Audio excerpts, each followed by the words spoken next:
अच्छा, ऐसा धोखा हमारे साथ किया, भोगोगे तुम। ये जो निकलता है ना भोगोगे, ये अकाट्य होता है। क्योंकि किसी का भी हृदय, मान लो किसी भी जीव जंतु को आप कष्ट दें और उसका हृदय आह भर जाए, तो वो आह वज्र की लीक है, तुम्हें भोगना पड़ेगा। वो आह किसी की ना लेना जिंदगी। कोई ऐसा कोई आह भर करके कह दिया तुम समर्थ हो, हम तो कुछ कर नहीं सकते, वो अंदर से दुखी, फिर तुम्हारी सामर्थ्य काम नहीं करेगी, मिट्टी में मिला देगी। ऐसा नहीं कि आप जो कर रहे हैं कोई देख नहीं रहा, कोई हिसाब किताब नहीं, जो कर रहे हैं अवश्य में भोक्तव्यम, बहुत सावधान।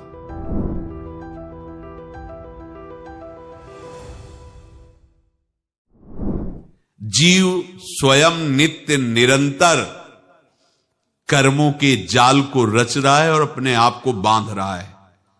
आपको मुक्त होना है, बंधना नहीं है।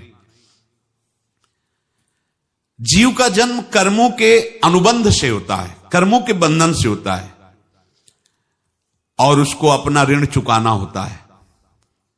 कर्मानुबंध ये बहुत सूक्ष्म विषय है।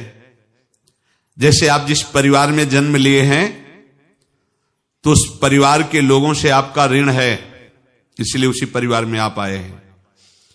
और ऋणानुबंध, उसको बिना चुकाए या बिना वसूल किए आप वहां से जाएंगे नहीं। आपको लेना है तो वसूल करना है, और देना है तो चुकाना है।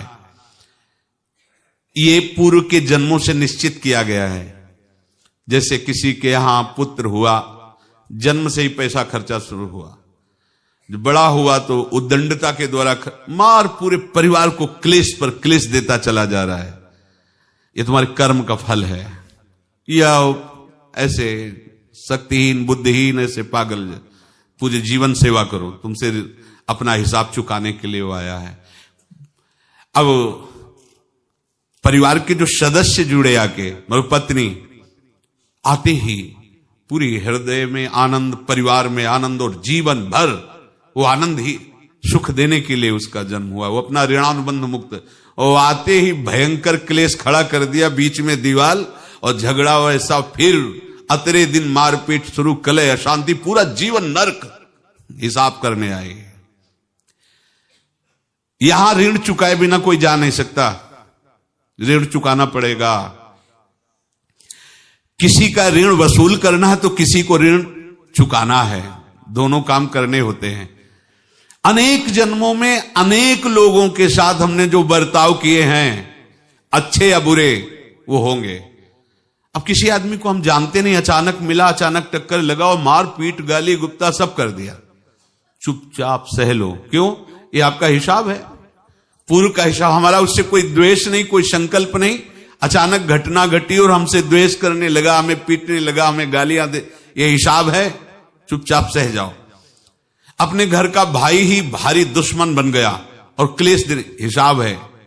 एक प्रभुदत्त ब्रह्मचारी जी की वाणी में पढ़ा था, एक महात्मा जी भ्रमण करते थे, तो उस समय असरफियां चलती थी, मोहरे असरफियां, तो उनको भेंट में देते लोग। तो या तो ठाकुर सेवा में लगे तत्काल, या संत सेवा में तत्काल लगे, उसका संग्रह करके डोलना ये ठीक नहीं है बैरागी के लिए, सिद्धांत में ये ठीक नहीं है। तो जब 2, 4, 6, 8 ऐसे मोहरे हुई, तो उन्होंने विचार किया कि और भ्रमण करके जब काफी मोहरे हो जाएंगी तो प्रयागराज में जब कुंभ पड़ता है, एक बार पूरे सब अखाड़े के संतों को, अलग अलग संप्रदाय सब संतों को बुलाएंगे और सबको पुआएंगे। अब साधु है तो यही विचार करेगा, और क्या विचार करेगा। तो उन्होंने ऐसे डंडा बनवाया, बेंत, जो ऊपर से चूड़ीदार और भीतर पोला। अच्छा, ऐसा धोखा हमारे साथ किया, भोगोगे तुम। ये जो निकलता है ना भोगोगे, ये अकाट्य होता है। क्योंकि किसी का भी हृदय, मान लो किसी भी जीव जंतु को आप